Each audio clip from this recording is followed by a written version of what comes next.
घेता वाया गेला पैसा कोणी ऐकला सांगा तो तुम्हाशी संत महंत शुद्धशी नामे तारीला कोणी ऐसा सांगा निरोधनी सांगायला तुम्हाशी संत महंत शुद्धशी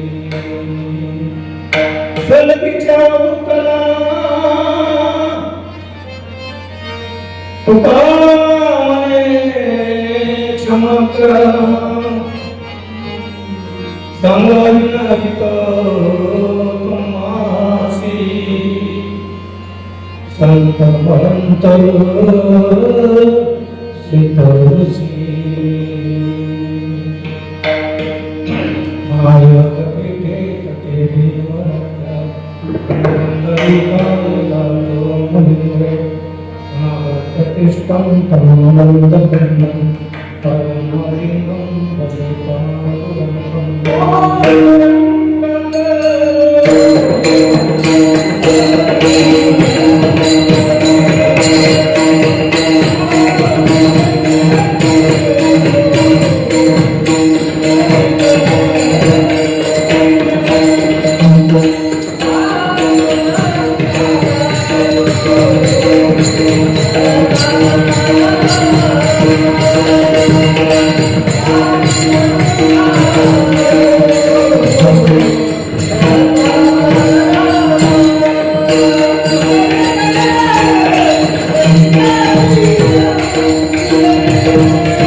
मूर्तिका सुपानेव मुक्ताबाई जमनी देवाची श्री संतांची माता चरणावरी साष्टांग हे करी दंडवत विश्रांती पावन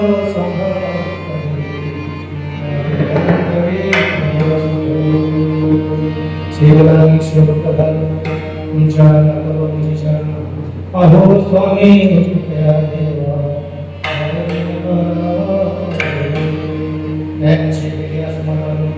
होय सकळ विद्येचे अधिकरण हे जीवन श्री चरण श्री सद्गुरूंचे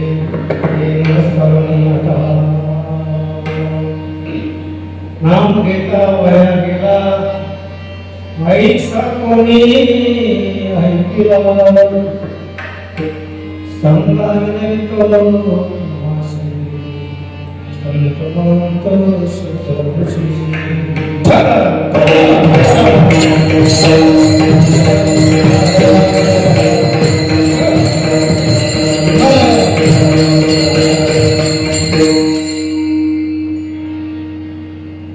आज या ठिकाणी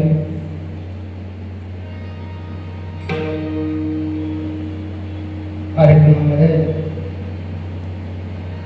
पावनभूमीमध्ये कैवल्य सम्राट संत शिरोमणी श्रीमंत श्री ज्ञानेश्वर भगवान यांच्या पावनभूमीमध्ये या ठिकाणी आज अनंताश्रम स्वामी समर्थ वारकरी शिक्षण संस्था आळंदी देवाची प्रथम नवरीच्या अध्यक्षतेखाली मला वाटते संस्था चालू असते आणि या ठिकाणी आमचे प्राप्त स्मरणीय कपट महाराज नरवडे बाबा आणि त्यांचे महेश महाराज नरवडे यांच्या मार्गदर्शन या ठिकाणी अखंड सप्ताह आणि या सप्ताहाचं नियोजन त्या ठिकाणी उत्तम अशा याने केलेलं आहे आणि आजची पहिलीच कीर्तन सेवा माझ्यासारख्या साधकांना या ठिकाणी त्यांनी दिली त्या सेवेचं सौभाग्य मला लाभलं मी माझं भाग्य समजतो या पवित्र पावनभूमीमध्ये मला सेवा करण्याची या ठिकाणी संधी प्राप्त झाली माऊलींचा बोलावा आला आणि या ठिकाणी संधीचं मला प्राप्त झालेल्या संधीचं सोनं करायचं असं मी ठरवलेलं आहे आणि ही संधी प्रत्येकालाच प्राप्त होत नाही माझं एक भाग्य असेल पूर्वजन्मीचं काही पुण्य असेल म्हणून या प्राणांमध्ये माऊलींच्या मला सेवेची संधी मिळते फार मोठा महात्मा मी नाही तुमच्यात मी आणि अशा प्रकारे अभंगावरती माऊलींच्या या पदस्पर्शाने पाहून भूमीमध्ये मला बोलायची संधी मिळालेली आहे या ठिकाणी पहिल्या दिवसाचं खऱ्या अर्थानं सकाळचा नाश्ता अनिलराव गावकर त्यांनी दिलेला आहे दुपारचं जेवण या ठिकाणी अन्नदाते वैकुंठवासी सुरेश तुला कोकाटे यांच्या स्मरणार्थ सुरेखा सुरेश कोकाटे यांनी दिलेला आहे त्यांचं टाळ्या वाजून एकदा स्वागत करायचं अन्नदाता सुखी भव करणे को अन्नदान करणे को हिंता ढोगणे को अभिमान आणि खऱ्या अर्थानं अन्नदान करणाऱ्या व्यक्तीचं मनापासून कौतुक केलं पाहिजे आजच्या या कलियुगामध्ये अन्नदानाचं महत्त्व साधारण आहे अन्नदान आणि चला अन्नदान महत् काम आहे कुठल्याही कामाला अन्नदानासारखी किंमत नाही आणि अन्नदान हे सर्वश्रेष्ठ काम समजलं जातं आणि संख्येकाळचं जीवन या ठिकाणी मानवी ग्रामस्थ व कानोबा वाडी भजनी मंडळ यांनी ठेवलेलं आहे त्याही अन्नदात्याचं एकदा आपण टाळ्याचं स्वागत करायचं तोंडात करायचं आज या ठिकाणी हे आमचे लिंगाचार्य नाव प्रभू सहाणे चांगली आणि अत्यंत गोड असं कुटुंब वादन करताय आमच्या संख्येतले गायक आणि समोरचे गायक या संस्कृतीचे विद्यार्थी मला वाटतं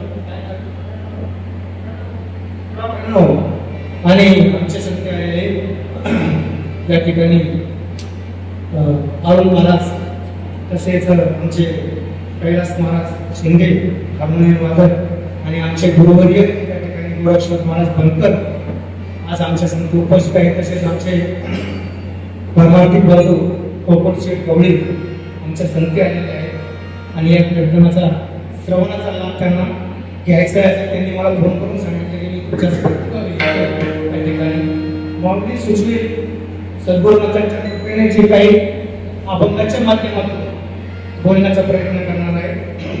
शांतपणे आपण सेवा ऐकायची आहे. सर्व नाम घेताना वया गेला ऐसा कोणी ऐकला, नाम घेताना वया गेला ऐसा कोणी ऐकला, सांगाली नाही तो तुम्हासी संत भक्त सुखसी.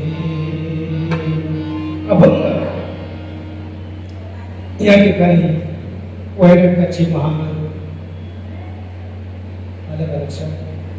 संत तुकोबा घेऊन वर्षींचा 4 चरणाचा नाम पर प्रकरणातील अभंग आहे. या अभंगातून जगद्गुरु तुकोबा आपणाला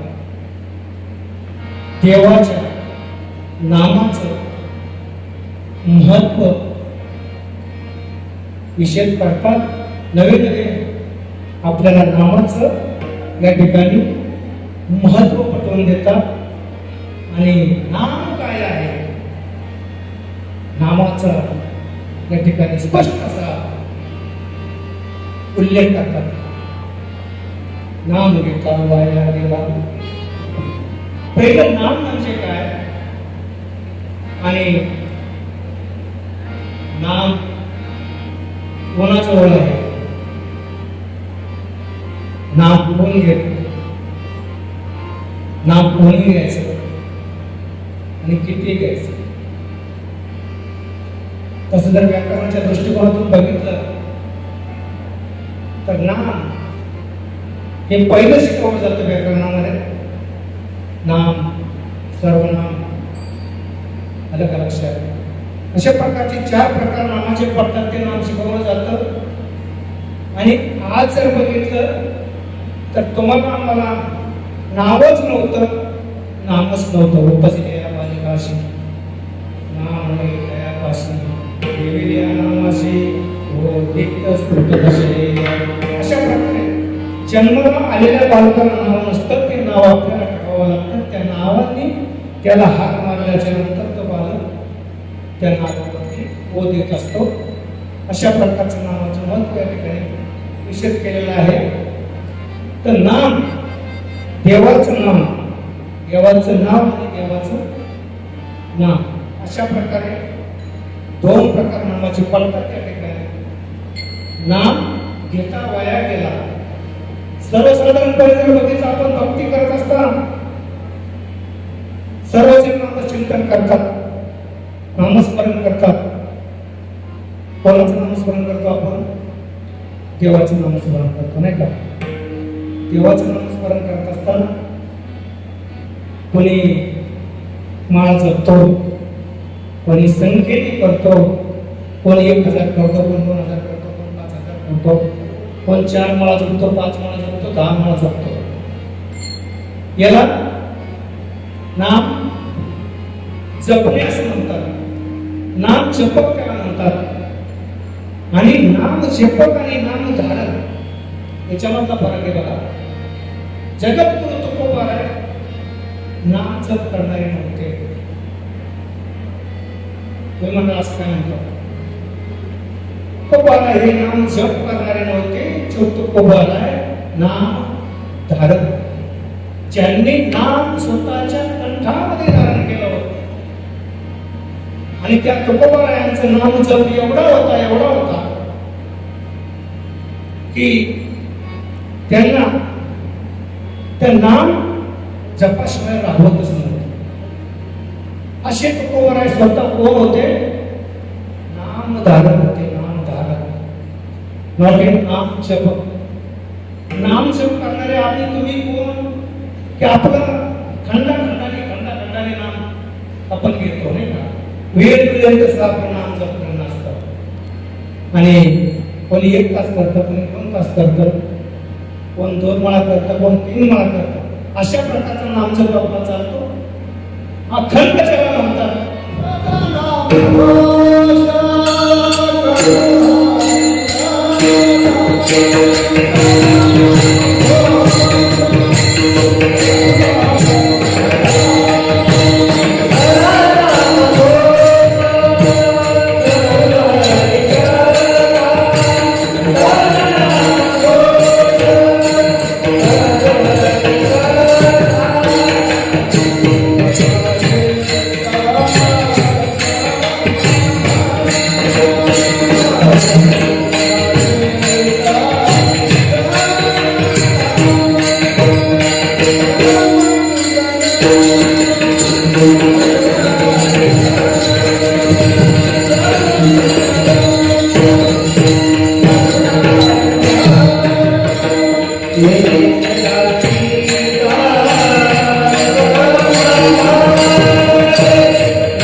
आपलं सदानाम कोश होतो का?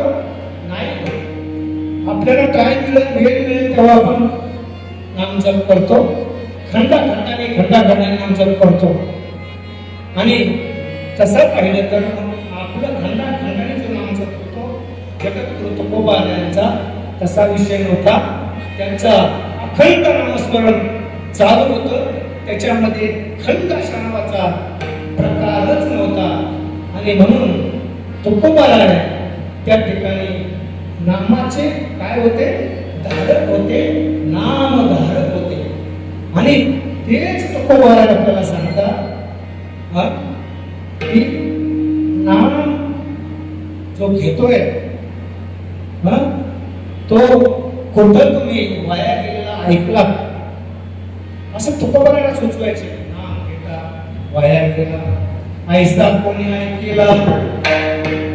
जो नाम घेतो, विठ्ठलाचा घेऊ द्या, कुठल्याही देवाचा घेऊ द्या, कुठल्याही त्याचा घेऊ द्या, पण नाम घेणाऱ्या माणसाला तुम्ही वाया गेला कधी बघितलाय का? असा सवाल तुकोबारायांना विचारायचा. पण तो अशा प्रकारे विचारायचा की नाम घेतोय आणि तो वाया गेला, अशा प्रकारचा सवाल करायचा. जसं अभंगामध्ये आले बघा की तुकोबाराय सरळ सवाल करतात. काय नामवेशी कृपाळू देवाशी कोशी तो जगाशी अशा प्रकारे पहिला 1, 2, 3 अभंगामध्ये 4 अभंगामध्ये डायरेक्ट सवाल करून सांगत होतो नामाशी. जरा विठ्ठला नाही तरी गेला जन्मवाय. या ठिकाणी तसं नाही आहे. ते डायरेक्ट सवाल तुम्हाला करत होते की सांगत होतो नामाशी. नाही तरी गेला जन्मवाय. इथं म्हणतात, इथं त्यांना विचारायचंय. कोणाला विचारायचंय? काय विचारायचंय? नाम घेता वाया गेला ऐसा कोणी ऐकला. माशी संत महंत सिद्ध शिवशी अशा प्रकारे त्यांना विचारायचे, सांगायचे. तर तेच काय सांगायचे? नाम घेता वाया गेला ऐसा कोणी ऐकला. पण जो साधक, जो नामधारक, जो भक्त देवाच्या भक्ती करत असताना नामस्मरण करतो, तो वायाला गेला जातो. कोणची कसलीही भक्ती करू द्या, तो वाया जात नाही. पण हे जर तुकोबाराय विचार करतात आणि सांगतो, मनाला विचारतात की हे जर मी डायरेक्ट सांगायला गेलो ना, सरळ सांगायला गेलो ना, तर कोणाचा विश्वास बसणार नाही. मग यांना चांगल्या प्रकारे पुरावा देऊन नाही का, मध्यस्थी देऊन, महत्वाच्या व्यक्तीची मध्यस्थी घेऊन, महत्वाच्या महात्म्याची मध्यस्थी घेऊन, त्यांच्या थ्रू, त्यांच्या मुखातून हे उत्तर मिळालं पाहिजे. तुमचं उत्तर मिळालं पाहिजे. अरे प्राप्तीची उपाय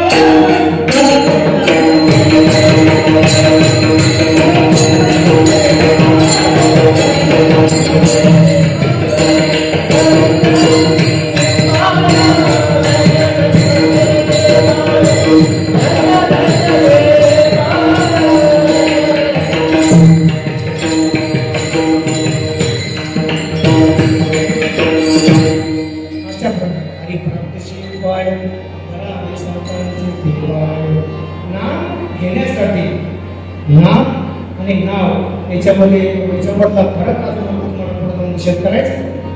पण फरक इथे असे की नाम घेणारा वयाला जातो का, गेला का नाही गेलेला, आणि हे माझं ऐकणार नाही. कसं असतं, एखादा व्यक्ती जर समोर पुढं अधिकारी जर असला तर तो अधिकारी व्यक्ती तो आपल्याला त्यांच्या अधिकारातून फक्त ऑर्डर सोडतो. फक्त ऑर्डर सोडणार आणि सांगणार. ज्यांना सांगायची सवय असते ना त्यांना ऐकून घ्यायची सवय नसते. त्यांना फक्त सांगायची सवय असते, त्याच्यामुळे ते ऐकून घेत नाही. आणि मग असे व्यक्ती समोर आले, मग त्यांना तू कोणाला सवाल करताय, सांगायला तुम्हाशी संत महंत सिद्ध ऋषी नाम घेता वाया गेला ऐसा कोणी आहे केला. हे सांगायचे तुकोबारायला काय म्हणतात की त्यांच्याकडून हे उत्तर मिळालं पाहिजे. काय उत्तर मिळालं पाहिजे, हा की नाम घेता वाया गेला ऐसा कोणी ऐकले. आता संत, बरोबर की नाही, संत त्या ठिकाणी संत कोणाला म्हणायचं, तर संत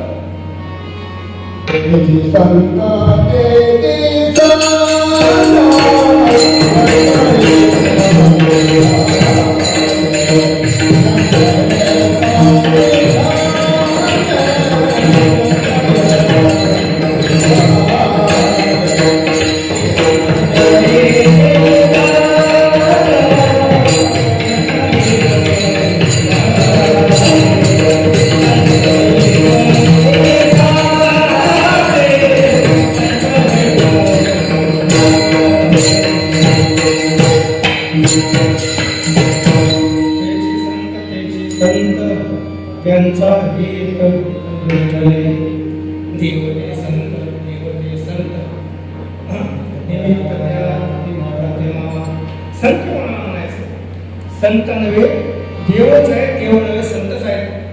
अशा प्रकारे तेची संत तेची संत यांचा हे अशा प्रकारचे संत, संत संतांनी घेतलेली पदवी, संतांनी केलेलं त्याग, संतांनी केलेला उपकार, संतांनी देवावरती केलेला भाव, अशा प्रकारचे संत जे सच्चिदानंद रूप होऊन नामाच्या चिंतनाने सत्य सत्य ठेवा, सत्य जे आहे ते संत आहे. आणि त्या संतांना तुकोबारायांचा सवाल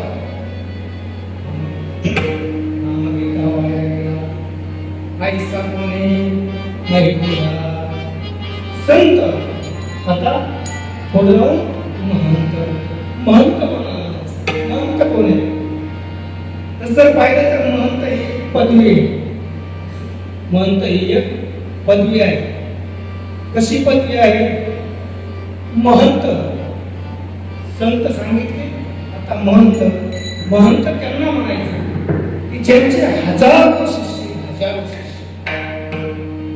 नाम जपणारे, नाम गोष्ट करणारे, देवावरती भक्ती करणारे, स्वतःला त्यागापासून भक्ती करून देवाला जवळ करणारे, ज्यांचे हजारो शिष्य आणि त्यांच्या प्रमुखाला काय म्हणतात, महंत म्हणतात. असे महंत की ज्यांनी सर्व देवादिकाचं नामस्मरण करून, चिंतन करून, चिंतन करून देवाला प्रसन्न करून घेतले, देव आपल्यासा करून घेतला, असे महंत. त्यांना विचारता एक प्रश्न की नाम घेता ऐसा कोणी, अशा प्रकारे महंत झाल्याच्या नंतर पुढे काय झालं, संत, महंत, सिद्ध. तर सिद्ध कोणाला म्हणायचं, ज्या अष्टसिद्धी आहेत.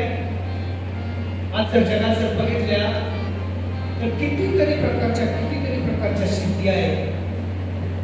सिद्धी ज्यांनी प्राप्त करून घेतल्या, कशाच्या जोरावर, चिंतनाच्या जोरावर.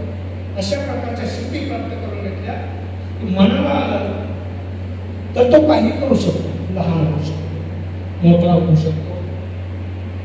मनाला आलं इथून मला नगरला जायचं, लगेच नगरला जातो, मनाच्या वेगाने स्वर्गातून जाऊन परत येऊ शकतो. अशा प्रकारच्या सिद्धी ज्यांनी प्राप्त केल्या असे सिद्ध.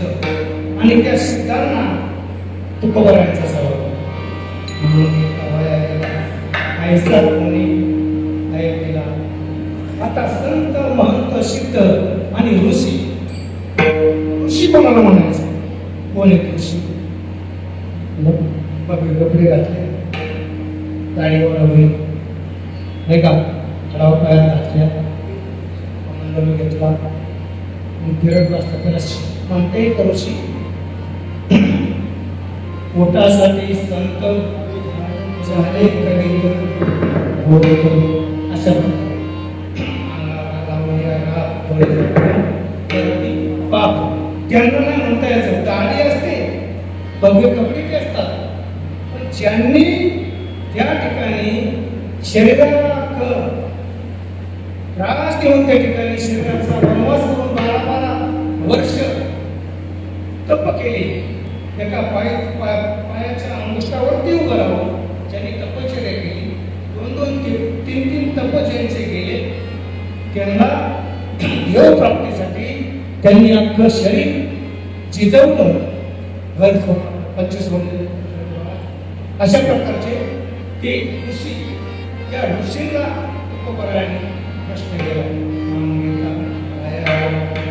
ऐसा कोणी सांगणार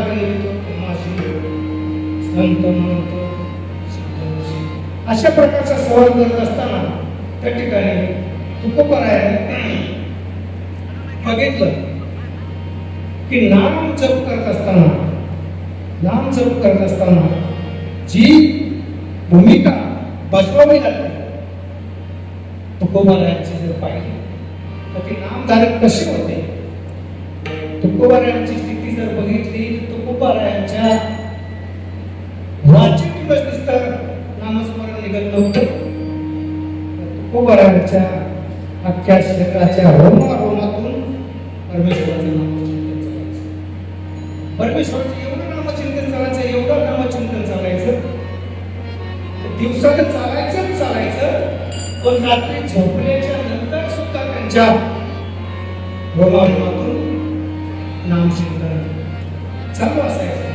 अशा प्रकारचं चिंतन झाले.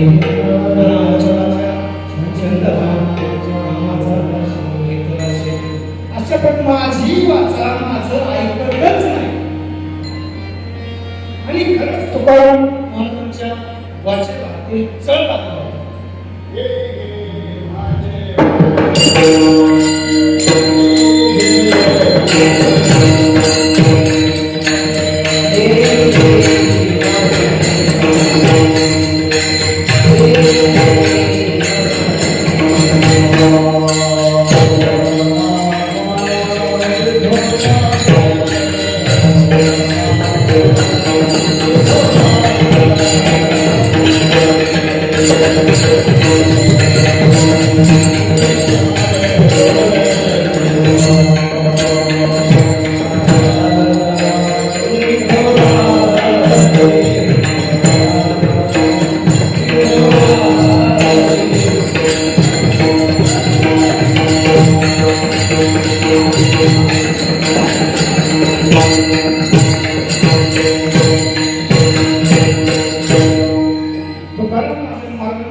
तो चढ म्हणजे असाच चढ लागला होता की मनानेच नामस्मरण चालू व्हायचं, वाचीला सांगावं लागत नव्हतं. तसं आपलं होत नाही. आपलं नामस्मरणाला खंड झाले 5,000 नामस्मरण झाले, 4,000 झाले, घेऊन दिलं का दुसऱ्या कामाला लागला. अशा प्रकारच्या खंडामध्ये नामस्मरण आपलं चालू आहे. आणि असा सवाल ज्या वेळेस तुकोबाराय करतात की नाम घेणारा जो आहे, नाम घेता वाया गेला, ऐसला गेला. आणि अशा प्रकारचा सवाल या तीनही चारही संत, महंत, सिद्ध, ऋषी यांना त्याने केलेला आहे. अभंगाचे दुसरं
सांगावे म्हणतो संत महंत सिद्ध ऋषींना प्रश्न विचारला की नाम घेतात वाया गेल्या नामाचं महत्व काय आहे, आणि जर वाया गेला असेल तर तसं तुम्ही आम्हाला सांगून द्या. कोण वाया गेला आहे का सांगायला असं एखादं. आणि असं नामाचं महत्व सांगत असताना खरं तर बघितलं ना, नामाचं महिमा, नामाचं महत्व सांगण्यासाठी अजून परत एका नामाचं महत्व सांगायचं म्हटलं, नामाचं महिमान सांगायचं म्हटलं, अजून तरी या जगात या सृष्टीमध्ये शब्द तयार झालेले नाही. आणि नाम जर बघितलं आधी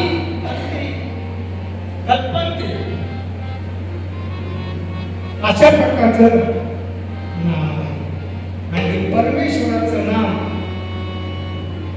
पूर्वी जर पाहिलं एकाने एकाला देण्याची पद्धत होती, शास्त्राचा नियम होता. आणि त्या नियमानुसार एकाने एकाला त्या ठिकाणी नाम द्यायचं आणि त्या पद्धतीने साखळी पद्धतीने ते नाम सर्वांना वाटलं जायचं. तर माऊली महावस्त्र श्रीमंत ज्ञानेश्वर भगवान यांनी त्या ठिकाणी या नामाचा विस्तार केला आणि 12व्या शतकापासून खऱ्या अर्थानं त्या नामाला गती प्राप्त झाली. आणि ते अशा प्रकारे की माऊली महावस्त्र श्रीमंत ज्ञानेश्वर भगवान निवृत्तनाथांजवळ ज्यावेळेस गेले आणि ज्यावेळेस सांगितलं की मला या विस्तार करायचा, हा विस्तार मला सर्वांसमोर मांडायचा आहे. आणि अशा प्रकारचं त्या ठिकाणी मागणी केल्याच्या नंतर निवृत्तीनाथानं नियम सांगितला. नियमानंतर तेव्हा मला असं देता येणार नाही. पण त्या ठिकाणी तिहानिक प्राचित्ताच्या वेळेस जायचं त्यावेळेस माऊलींच्या आईवडिलांनी निवृत्तीनाथांना खऱ्या अर्थानं भेट घातली होती. त्या ठिकाणी माहिती सांगितलं होतं माझ्या ज्ञानीचा काळा पूर्ण कर. तू जरा हक्की आहे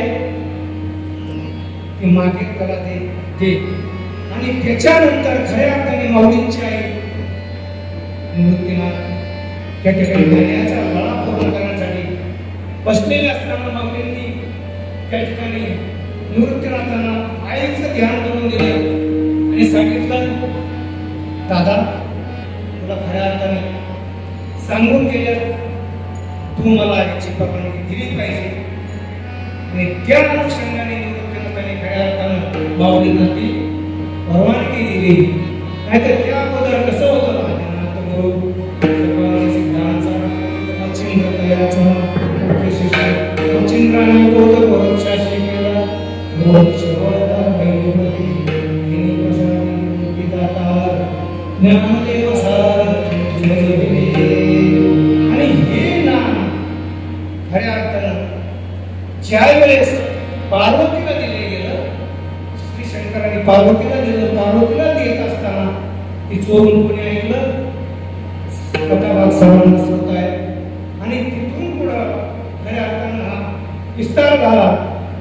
आता परिस्थिती अशी आहे की हे नाम आणि देवाचं नाव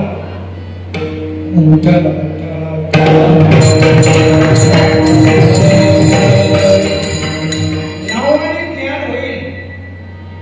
नावाचा जप केला, देवाच्या नावाचा जप केला, ज्ञान होईल, पण स्वर्ग प्राप्ती होत नाही, मोक्ष मिळत नाही. ज्ञान होणार. आणि हे नाम घेतल्याच्या नंतर या नामाने मात्र तुम्ही स्वरूपाला जाणार, नवे नवे देवच होणार. अशा प्रकारचे नाम आहे. आणि हे नाम मिळवण्यासाठी तुम्हाला संतांना शरण गेल्याशिवाय पर्याय नाही. आणि नामाचं महत्व किती आहे हे महत्व जर पटवून यायचं ठरलं तर कोणालाही पटवणं शक्य होत नाही. आणि पटवण्यासाठीची शब्द तयार झालेले नाही. आपण सोबत आपण भक्त, आपण नामधारक आहेत, आपण साधक आहेत, आपण ते नाम घेऊ, नाम देऊ, बरोबर की नाही, आणि तिथपर्यंत पोहोचू. परंतु नामाचं महत्व निषेध करता येणार नाही. आणि ती अस्तित्वात पण नाही. आपल्याला सोडा, देवाला सुद्धा त्याच्या नामाची माहिती नाही.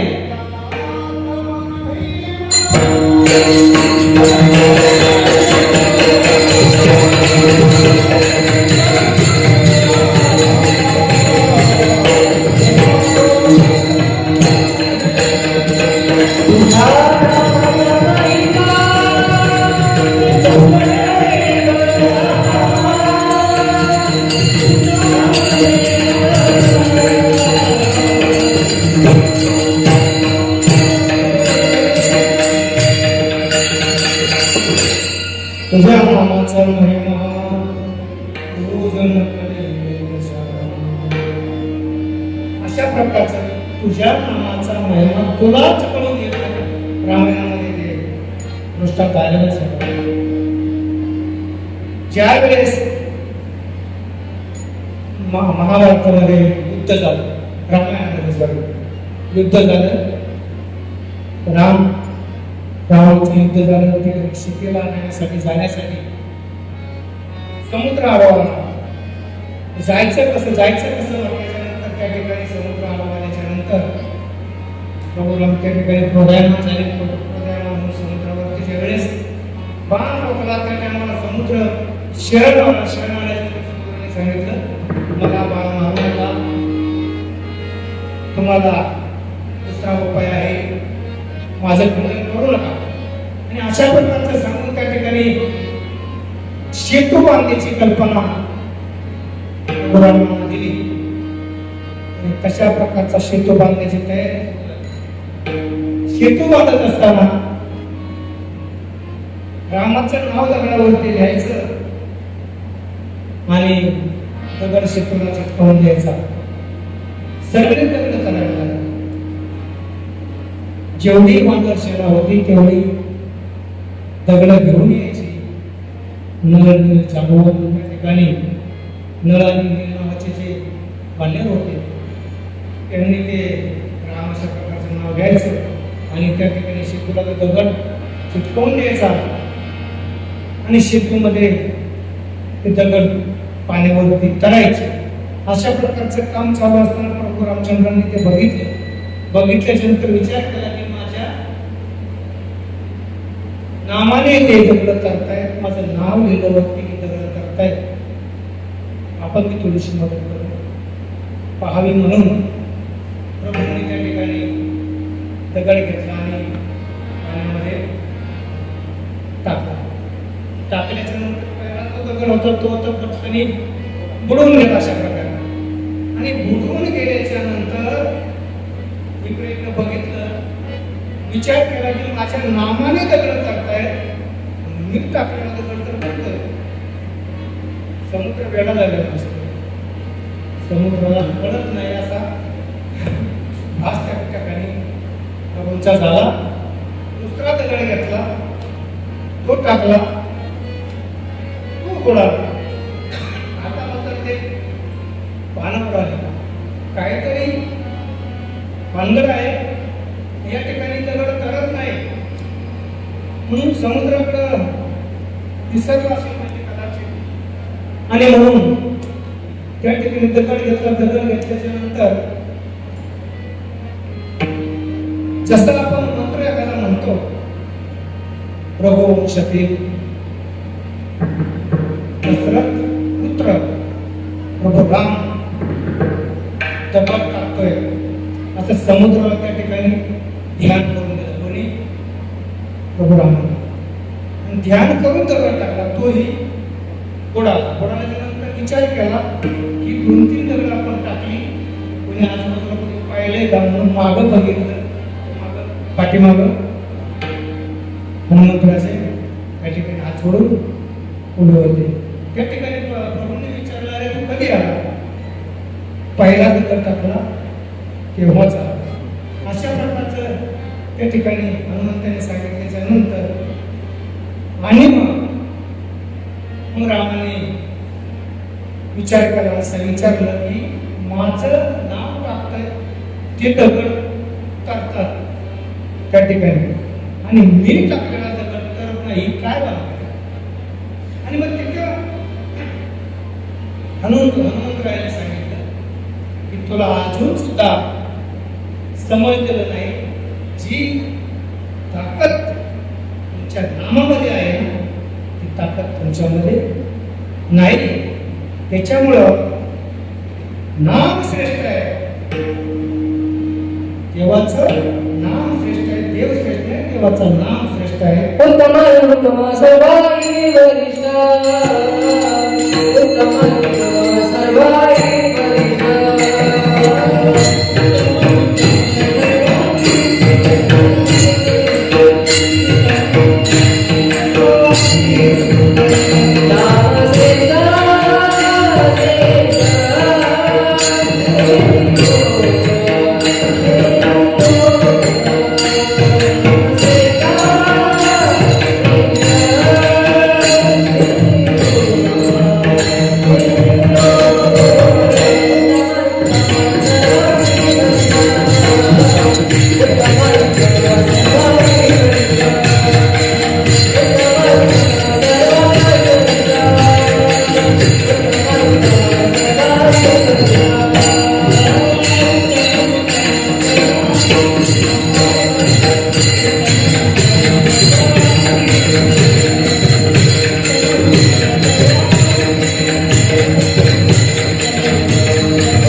अधिकार कसा आहे आणि नामाचं महत्व असं अशा प्रकारे त्या ठिकाणी हनुमंतरायाने सांगितल्याच्या नंतर रामाला खऱ्या अर्थाने कळलं नाम आणि रामाचं नाव. अशा प्रकारच्या त्या ठिकाणी प्रभू रामचंद्राला स्वतःचं महत्व कळून चुकलं आणि पुढे जाऊन एक ठिकाणी जर बघितलं तर दुसरा दृष्टांत असा देता येईल की ह्या 3 स्त्रिया एकत्र त्या ठिकाणी आलेल्या होत्या. 2-3 स्त्रिया प्रभू रामांची माता कौशल्या, दुसरी हनुमंतरायाच्या अंजनी आणि तिसरी अगस्त्य ऋषींची पत्नी त्या ठिकाणी लोपामुद्रा. या तिन्ही स्त्रिया एकत्र आल्या होत्या.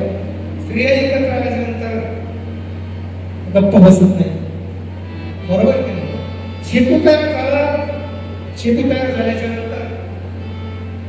राम गेले, वानर सेना गेली, घेऊन आले सीताला घेऊन आल्याच्या नंतर पुढचा प्रश्न आहे. आणि त्या ठिकाणी या तिघीजणी जमल्याच्या नंतर चर्चा चालू झाली. चर्चा चालू झाल्याच्या नंतर त्या ठिकाणी कौशल्याने सांगितलं, बघा बरं का, स्त्रियांचं कसं असतं आणि अभिमान कसा असतो आणि गमेंट किती असतं. कौशल्या बघा म्हणाल्या, माझा राम किती खऱ्यापणे मोठा आहे आणि किती त्या ठिकाणी रामाचं कर्तव्य मोठं आहे. सेतू बनवला, समुद्रावरून त्या ठिकाणी श्रीलंकेत गेले. श्रीलंकेत गेल्याच्या नंतर रावणाशी युद्ध केलं, रावणाला मारला आणि सीतेला घेऊन आला. हे ऐकलं कोणी? अंजनी माता, हनुमंत माता अंजनी. अंजनी ऐकल्याच्या नंतर त्यांनी सांगितलं, खऱ्या अर्थानं जर बघितलं सेतू बांधण्याची गरजच नव्हती. सेतू बांधण्याची गरजच नव्हती. माझ्या हनुमंतरायाला जर सांगितलं असतं तर त्याने उड्डाण करून सीतेला लगेच घेऊन आला असतं. आता असं म्हणल्याच्या नंतर कौशल्याला थोडासा तो अपमान वाटला आणि हे ऐकलं अगस्त्य ऋषीच्या पत्नीने लोपामुद्रा. हे ऐकल्याच्या नंतर लोपामुद्रा लगेच म्हणाली, की कोणी करायची गरज नव्हती, हनुमंताला उड्डाण करण्याची गरज नव्हती, रामाला सेतू करण्याची गरज नव्हती. माझ्या अगस्तीला जर सांगितलं असतं, माझ्या पतीला जर सांगितलं असतं तर त्यांनी एका लोकांमध्ये समुद्र प्रश्न केला असता, गेला असता आणि सीतेला घेऊन येताना परत एकदा गेला असता. म्हणजे इकडून जाताना एका गोटात समुद्र गिळायचा आणि तिकडून सीतेला घेऊन येताना एका गोटामध्ये समुद्र गिळायचा. काम झालं असतं, अंजनीने खाली गेली. आणि अशा प्रकारचं हे बोलणं पटुरामचंद्र आणि हनुमंतराय रामरायाने हनुमंतरायाला त्या ठिकाणी सांगितलं, आता हे ऐकलंय ना, जाऊन त्या ठिकाणी समजून सांग. हनुमंतराय गेले, कौशल्य माते समोर गेल्याच्या नंतर त्या ठिकाणी नमस्कार केला.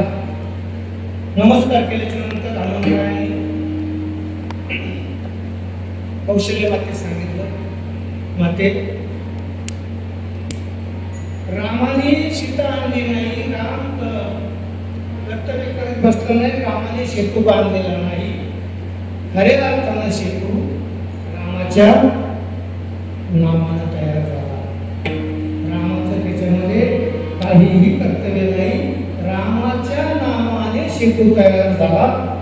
आम्ही सर्वजण गेलो आणि सीतेला घेऊन आलो. आणि नंतर मग अंजनी मातेकडे गेले, म्हणजे माते, हनुमंतराय म्हणजे माते, तू असं का समजतेस की मी उड्डाण केलं असतं, सीतेला घेऊन आलो असतो, माझ्यामध्ये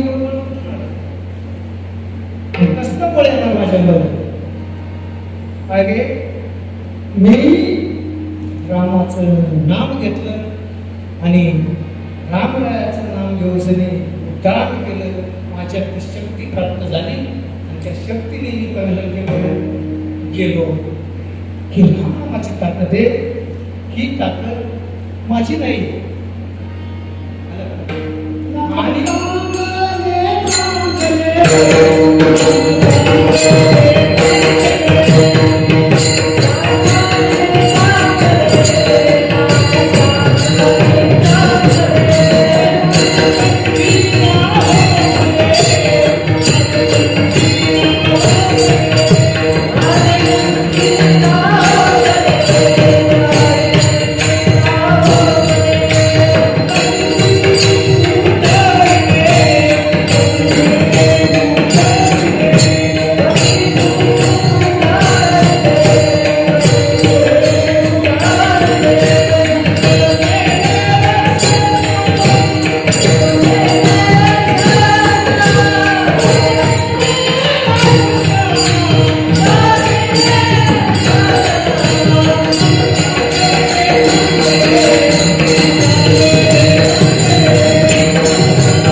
चांगले चांगले माझे कंठी राहुले पती कोण उतरले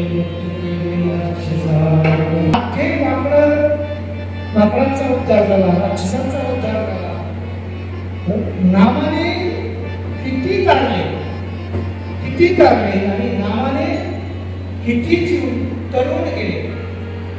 ह्या नामाचं महत्व आणि ह्या नामाचं शाश्वत असणार नाम, हे जे नाम आहे, हे नामाचं चिंतन करत असताना खऱ्या अर्थाने जर मनापासून चिंतन जर केलं तर तो तरुण गेल्याशिवाय राहत नाही. नवे नवे तरणेच आहे. हा नाम तुम्ही कुठेही जा, पंचायत देवाला कसे काय करायचं, नामावरती तुमचं जर लक्ष नसेल, चिंतनावरती जर लक्ष नसेल तर तुमचं सगळं केलं चिंतनाने नामी. कितीतरी देवस्थान आपण करतो, बरोबर की नाही, आणि आपण कितीतरी देवाला जातो. ही सगळं अवलंबून आपण गडमातेने दाखवतो की मी गेलो तिकडे गेलो, हे तिकडे गेलो, तिकडे गेलो, मी 4 धाम केलं. पण 4 धाम करत असताना तुझं चित्त कुठं होतं, नामावरती तुझं लक्ष होतं का? नाम हे एवढं सोपं आहे आणि पुकारले सोपे आहे सर्व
नाम सोपं आहे आणि आईची वैसोनी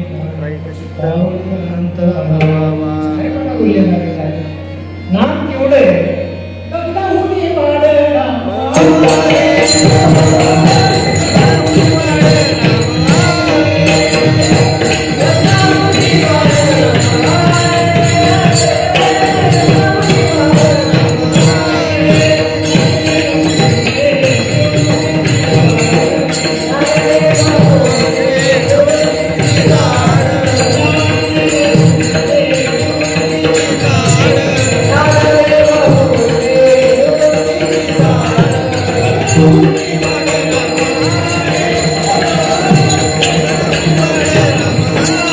कसे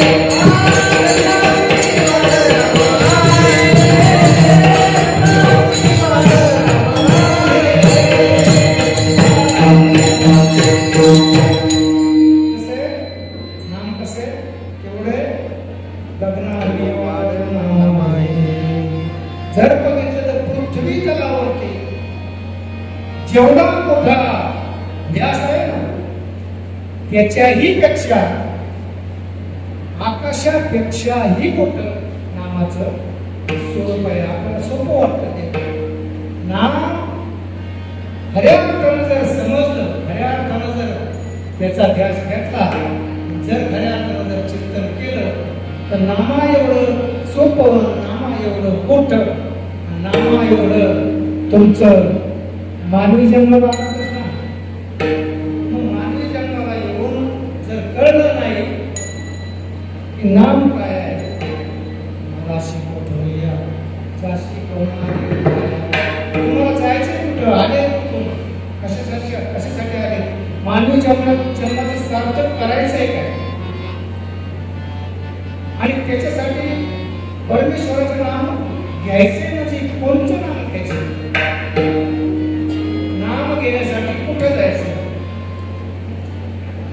रामायण संपल्याच्या नंतर सगळं तीर्थावर झालं, लढाई झाल्याच्या नंतर प्रभू रामचंद्र परत अयोध्येला आल्याच्या नंतर सगळ्या बाळाच्या सिंहासनावरती सगळं सोयीस्कर सगळ्या गोष्टी केल्याच्या नंतर एक दिवस दुपारी जेवण झाल्याच्या नंतर असंच वामकुक्षी घेत असताना त्या ठिकाणी हनुमंतरायाने सेवकाचं काम हनुमंतरायाचं सेवक रामरायाचे सेवक त्या ठिकाणी हातपाय चोपण्याचं काम सुरू होतं. आणि प्रभूंना त्या ठिकाणी वामकुक्षी घेत असताना जेवल्याच्या नंतर मला माहितीच आहे थोडीशी डोळा लागण्यासारखा त्या ठिकाणी वास होतो आणि निद्रिस्त होण्यासारखं वामकुक्षीमध्ये पाठीमागे गेली माणसाला ते होतच त्या ठिकाणी. आणि त्या ठिकाणी हनुमंतरायाचं पायचे काम सुरू आहे. पायचे होत असताना जय राम जय राम जय जय राम जय राम श्रीराम जय जय राम जय राम श्रीराम जय जय राम अशा प्रकारचा त्या ठिकाणी नामजप चालूच आहे. आता तो नामजप चालू असताना वामकुक्षी घेत असताना प्रभू रामचंद्रांना त्या ठिकाणी तिथे डिस्टर्ब व्हायला लागला. डोळे झाकायचे आणि याचं सुरू व्हायचं जय राम श्रीराम जय जय राम जय राम श्रीराम जय जय राम जय जय राम असं सुरू आहे. त्या ठिकाणी प्रभू रामाने विचारलं अरे का, अरे तुझे बंद करणं, बोलायचं बंद करणं. म्हणजे काय म्हणतो, मी तुमचा सेवक आहे, माझं नाम घेण्याचं काम आहे, मी माझं काम चालू केलेलं आहे, माझं हे बी काम चालू आहे, हे बी काम चालू आहे. नाही पण तू हळूच बोलणं झाला नाही, माझा आवाजच एवढा आहे, मला एवढा आवाज बोलायची सवय आहे, याच्यापेक्षा आवाज कमी करू शकत नाही. जय राम श्रीराम जय जय राम जय राम अशा प्रकारे म्हणजे अरे मी स्वतः सांगतो ना तुला हे बंद कर आता, मी तुझा झालाच ना, मी तुला प्राप्तच आहे ना, आणि प्राप्त असल्यामुळं तुला आता नाम घेण्याची गरज काय. म्हणून ते शक्य नाही, प्राप्त जरी असते ना तरी मला नाम बंद करता येत नाही आणि बंद मी करणार नाही. अशा प्रकारचं देवालाही न जुमानता त्या ठिकाणी प्रभूचं नाम स्मरण हनुमंतरायाने चालूच ठेवलं. अशा प्रकारचा ध्यास पाहिजे, अशा प्रकारची त्या ठिकाणी नाम घेण्याची आवड पाहिजे. आणि ही आवड जोपर्यंत आपल्या होत नाही आपल्यामध्ये, आणि जोपर्यंत आपल्याला नाम घेण्याची तयारी होत नाही, आपली भक्तीची तयारी होत नाही, आपल्या ध्यासाची तयारी होत नाही, संतांपर्यंत आपण जोपर्यंत जात नाही तोपर्यंत आपल्याला नाम मिळत नाही आणि आपलं चिंतन होतही नाही आणि आपला मनुष्य जन्म सार्थकी लागत नाही. आणि अशामुळं त्या ठिकाणी नाम घेणारा, नाम जपणारा आणि नामाचा घोष करणारा अशा प्रकारचा कोण या ठिकाणी वाया गेला, या ठिकाणी वाया गेला असं तो आहे अभंगाचा.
असा कोणी ऐकलं नावा घेताना तो वायाला गेला.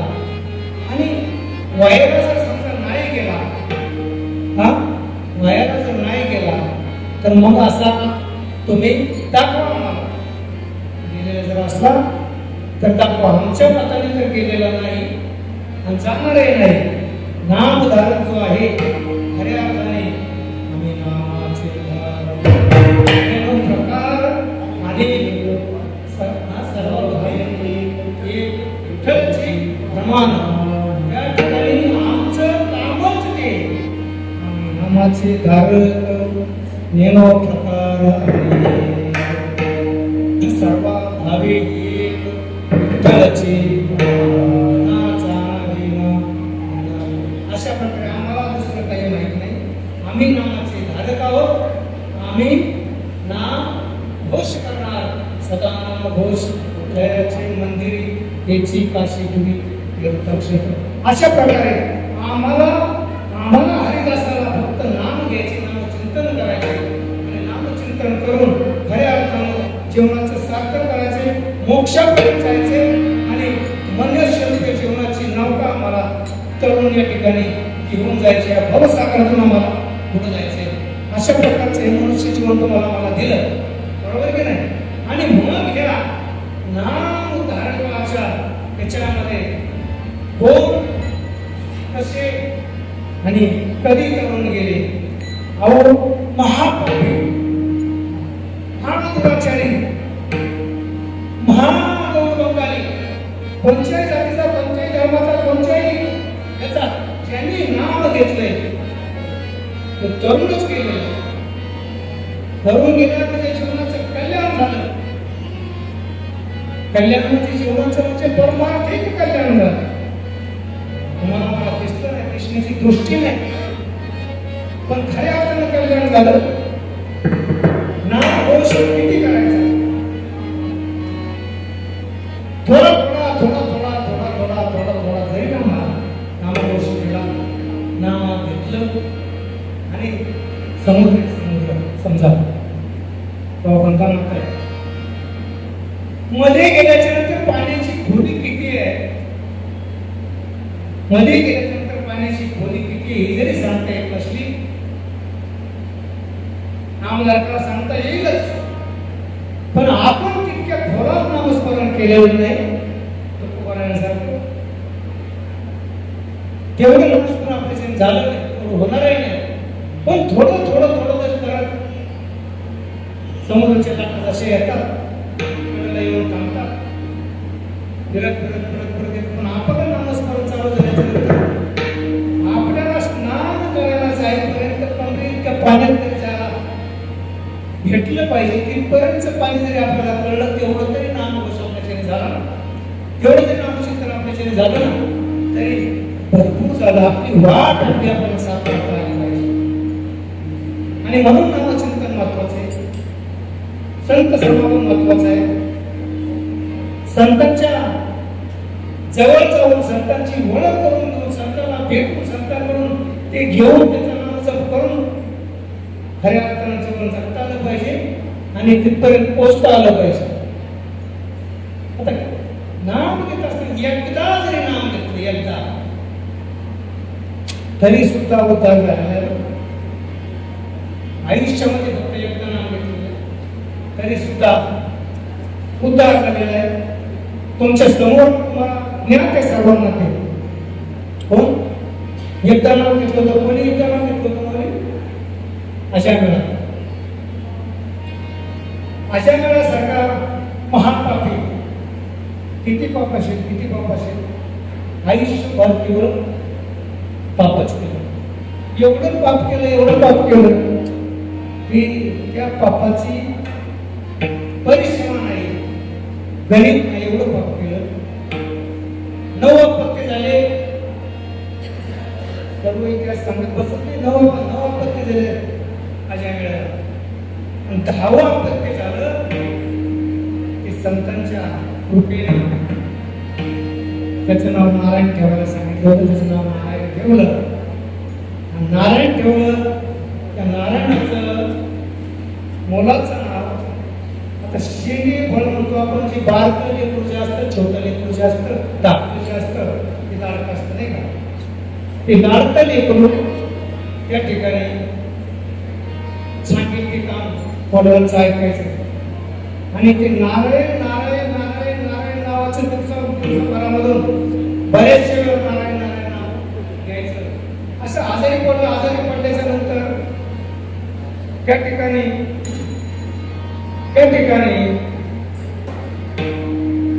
नारायण नारायण नारायण असं शेवटच्या श्वासाच्या टायमिंगला नामस्मरण केलं, मुलाच्या नावाचं नामस्मरण केलं, पर्यायी नारायणाचं नाम मुखात आलं. अंत्यकाळी प्राणायाची वेळी नामस्मरण झालं, त्याचा उद्धार झाला. तो आहे असाच उद्धार वाड्याकडाचा वाल्मिकी ऋषी झाला. असाच उद्धार जर बघितला तर भक्त प्रल्हादाचा कुळ जर बघितलं तर राक्षस कुळ आहे. राक्षस कुळामध्ये जन्माला येऊन त्या ठिकाणी उद्धार करून घेतला. तुमचा उद्धार का होणार? नाम सर्वश्रेष्ठ नाम आहे. आणि आजच्या जो हा सप्ताहाचा पहिला दिवस, त्या पहिल्या दिवसाची सेवा माझ्याकडं दिली. नामपर प्रकारातील तुकोबरायांचा अभंग, आणि हे अभंगामध्ये असणार चिंतन त्या ठिकाणी छोटंसं करण्याचा प्रयत्न. एक दृष्टांत घेऊन जाईल. एक मुलगी होती, नामावरती बोलायचंय ना, एक मुलगी होती. त्या मुलीला थोडीशी अडचण होती.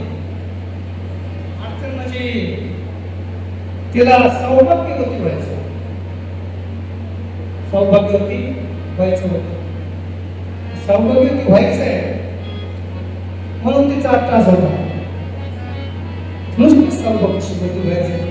पाहुणे यायचे, बघून जायचे, मुलं यायचे, बघून जायचे, सर्वांना मुली पसंत व्हायची, घरी चांगलं होतं, सगळ्या गोष्टींनी युक्त असं तिचं घर आणि तिचा प्रॉब्लेम काही होत नव्हता. मग गावामध्ये एक महर्षी आले नाही का, आता ते पुढ्या वगैरे येणारे असतात ना, ते आले महाराज आणि म्हणले त्यांना सांगून बघू. आले गुरुचा हात बघितला, काय दिसना, कपाळ बघितलं काय दिसना, कुंडली बघितली काय दिसना. ऐकता ना तुम्ही? आणि त्या ठिकाणी सगळं बघितल्याच्या नंतर त्या मुलीला कुठलाच प्रॉब्लेम नाही. तर प्रॉब्लेम नाही म्हटले, बाई तुला काहीच प्रॉब्लेम नाही, तुला झाले काय म्हणले, मला सौभाग्य व्हायचं.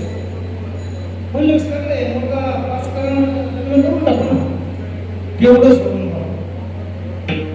सौभाग्यवती तर व्हायचं आहे. पण तिने सरळ सांगितलं की तेवढं सोडून आता तेवढंच म्हणल्याच्या नंतर हात टेकले ना. सौभाग्यवती जर व्हायचं असेल तर लग्न करावं लागेल, आणि लग्न नाही केलं तर सौभाग्यवती होईल का? नाही. सौभाग्यवती ज्या मुलीला जर व्हायचं होतं तर तिने लग्न करायला पाहिजे होतं, आणि लग्न नाही केलं तर सौभाग्यवती होईल का? नाही. म्हणून मला एक म्हणायचं की लग्न न करता सौभाग्यवती जसं होता येत नाही, तसं नाम घेतल्याशिवाय तुम्हाला जीवन जगताना पर्यायच नाही. नाम जर नसेल, नाम जर घेतलं नाही, नाम जर समजा जीवनात मिळालं नाही, सद्गुरूपर्यंत जर आलं नाही, ते जीवन व्यर्थ आहे, व्यर्थ. आणि मग ते सुक्रे पशु यांच्यात आपला फरक काय झाला? ही योनी तुम्हाला दिली कशासाठी? मानव जन्म कशासाठी? मनुष्य देहाचे ज्ञाने सच्चिदानंद भगवती साठी करणारे कृपा वगैरे तुम्हाला सच्चिदानंद स्वरूप पदवी घेण्यासाठी, नामचिंतन करून तिथपर्यंत जाण्यासाठी, स्वतःला ओळखण्यासाठी. आम्ही नाम घेतो, किती घेतो? नाम घे वैखरी चित्त झाले विषयावरी. तुम्ही वैखरीने नाम घेतलं की नाम तुमचं मन पण येत नाही. मनाची चित्ताची अवस्था काय, आणि ही अवस्था जोपर्यंत तुम्हाला वळवता येत नाही ना, तोपर्यंत त्या नामाचा बी फायदा नाही. नुसता वाचीचा गोंधळ होतो, आणि तो गोंधळ होऊ नये म्हणून वैखरीपासून इथे आला पाहिजे. कंटिन्यूला कृष्णमणी अवकाशाने प्रकाश. इथं वाचीचे 4 प्रकार सांगितले मौली शास्त्राने. 4 प्रकार सांगितले: परा, पश्यंती, मध्यम आणि वैखरी. तिथे आल्याच्या नंतर कंटिन्यूला कृष्णमणी अवकाशाने प्रकाश. आणि हृदयस्थी गेल्याच्या नंतर ज्ञानदेवचा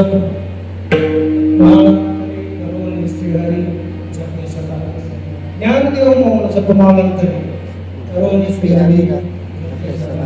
जेव्हा तुमचं नाम त्या परेतून होईल, परेतून होईल, श्वासाबरोबर होईल, त्यावेळेस खऱ्या अर्थाने तुम्ही नाम घेतलं. परे होणी परते खर तिथे राहू. आणि श्वासाबरोबर जोपर्यंत तुमचं वचन होत नाही, तोपर्यंत तुमचं चिन्मरण चुकत नाही. श्वासानेच वचन झालं पाहिजे, श्वासानेच नाम झालं पाहिजे, श्वासापर्यंत नाम तुम्ही पोहोचवलंच पाहिजे. आणि ही सद्गुरु कृपा झाल्याशिवाय तुम्हाला ती फळतच नाही. त्या ठिकाणी सद्गुरूला शरण जावं लागतं. करावी तातडी तातडी करून सद्गुरूला शरण जाऊन, संतांना शरण जाऊन त्या ठिकाणी तुम्हाला नाम घेणं गरजेचं आहे. ते नाम जपणं गरजेचं आहे. हे नाव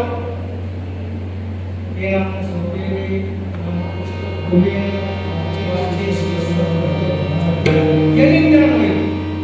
पण मोक्ष पाहिजे असेल ना, मोक्ष प्राप्ती जर पाहिजे असेल ना, तर सद्गुरू शिवाय सापडणार सोय धरा देते पाय आधी माझं होते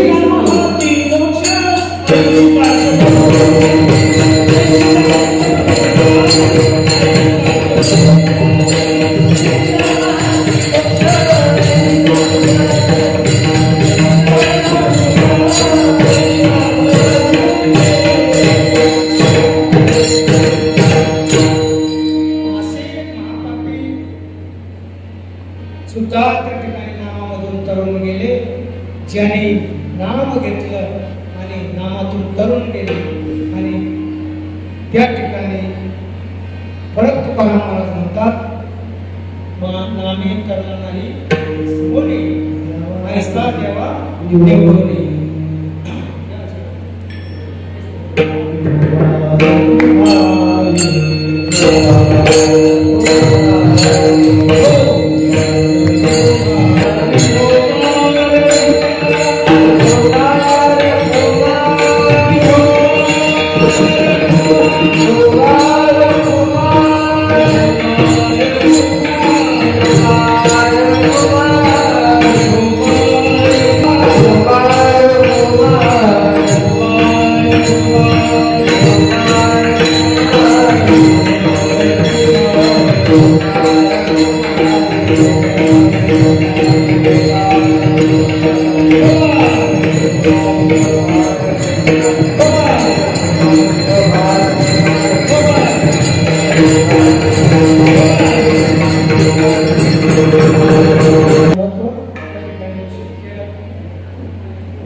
आणि हे सगळं करत असताना बघा, नाम घेता वाया गेला ऐसा होय सांगा कुंभाशी समांत शिवशी नामे कारण नाही कोण ऐसा देवा निवडो सांगा कुंभाशी अशा प्रकारे शेवटच्या चरणामध्ये तुकोबराय सांगतात की लई बोललो, संतांना बोललो, मंत्रांना बोललो, सिद्धांना बोललो, ऋषींना पण बोललो, त्यांना कदाचित रात्र आला नसेल ना. माझं जास्तीचं तर तरुण झालं नाही ना. आणि वेळोवेळी तुकोबरायाने काय सांगितलं नामे करला नाही कोणी ऐसा देवान होतो. नाम घेता वाया गेला ऐसा कोणी ऐकला. तुकोबरायाला हे सांगायचं होतं, सरळ सरळ सांगता येत होतं बरं. पण तुकोबरायाने फिरून त्यांना विचारलं, अहो संत, अहो महंत, अहो सिद्ध तुम्ही सांगा, अहो संत तुम्ही सांगा, अहो महंत तुम्ही सांगा. आणि काय सांगा, नामे करला नाही कोण ऐसा देवा. आणि हे सांगत असताना तुकोबरायाला जास्तीचं वाटलं आणि मोठमोठ्या महात्म्यांना मी वेठीच धरून वधवून घेतलं आणि वधवून घेण्यासाठी मी माझी तळमळ दाखवली. कदाचित त्यांना लाभ कसा उत्पन्न झाला नसेल ना, म्हणून शेवटच्या चरणामध्ये सांगितलं.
सेवा करण्याची संधी प्राप्त झाली. खऱ्या अर्थानं सुंदर असं नियोजन आणि सुंदर असे विद्यार्थी माझं चिंतन करण्याचा प्रयत्न खऱ्या अर्थानं माऊलींच्या सद्गुरूंच्या कृपेने या ठिकाणी तुमच्या समोर बोलण्याचं धाडस केलं. मनापासून धन्यवाद मानतो सर्वांनी माझं बोलणं ऐकून घेतलं. करेगिरी कैशी केली कटकट वाकडी का नीट देव झाले. सद्गुरूंच्या कृपेने या अभंगावरती बोलण्याचा प्रयत्न केला. नाम आणि नामाचं महत्व या ठिकाणी त्या अभंगातून उपाध्यायाने शिवाच्या अंताने सांगितलेलं आहे. नाम घेता वया गेला ऐसा कोणी ऐकेला. उपाध्यायाच्या जीवनातील त्यांची भगवंताविषयीची तळमळ भगवंताविषयी जवळी 5-7 पिढ्यांचा परमार्थ उभारायचा आणि त्यांच्या परमार्थाची आजोड अशी नामधारकाची जी भूमिका आहे त्या भूमिकेतून त्यांनी सांगितले आम्ही नामाचे धारक आहोत आणि माझ्यासारखं नामस्मरण करणारे साधक ठिकाणी जर तयार झाले तर जीवनाचे सार्थक होणार. मोक्ष प्राप्तीचं दार उघडं होणार त्यांच्यासाठी. त्याच्याकरता संपूर्ण शरणचा संतांना शरणचा प्रयत्न आणि येथेच नाम घेऊन नामस्मरण करा चिंतन करा आणि जीवनाचं कल्याण करून घ्या. हा मनुष्य जन्म परत नाही. एकदा जन्माला यायचे एकदाच जायचे आणि परमेश्वर कृपेने माऊलींच्या कृपेने तुम्ही या ठिकाणी खऱ्या अर्थानं या मंडपामध्ये बसले. 4 वर्षापूर्वी कोरोना आला. कोरोनासारख्या महारोगामध्ये भरपूर आपल्या समोर गेले आणि आपण त्यांच्यातून थांबलो म्हणून आपण ते असू शकतो. काय नाही पुढचा क्षण आपल्यासाठी कसा असेल. आणि आजचं जे वातावरण आहे ना ते वातावरण सुद्धा आपल्याला खऱ्या अर्थानं धोक्याचंच आहे. धोक्याचीच घंटा वाजते. आपल्याला परमेश्वराच्या नामचिंतनाशिवाय पर्याय नाही. कलियुगाचं आयुष्य जेवढं पूर्णपणे आहे तेवढं आयुष्य कधी चालणार नाही असं भविष्य सांगते. आणि खऱ्या अर्थानं आपल्याला वाचवण्यासाठी एवढं एकच ठिकाण बाकी राहिलेलं आहे ते म्हणजे नाम. आणि ते परमेश्वराचं नामचिंतन करा. खऱ्या अर्थानं जीवनाचं सत्कार्य करा आणि जीवनाचं मोक्ष करून घ्या प्राप्त करून घ्या एवढी विनंती माऊली महाराष्ट्र श्री ज्ञानेश्वर भगवंताची चरण करतो. पांडुरंगाची चरण विनंती करतो आणि तुमच्या आमच्या त्यांच्या चरणावरती झालेली सेवा संस्कृत करतो.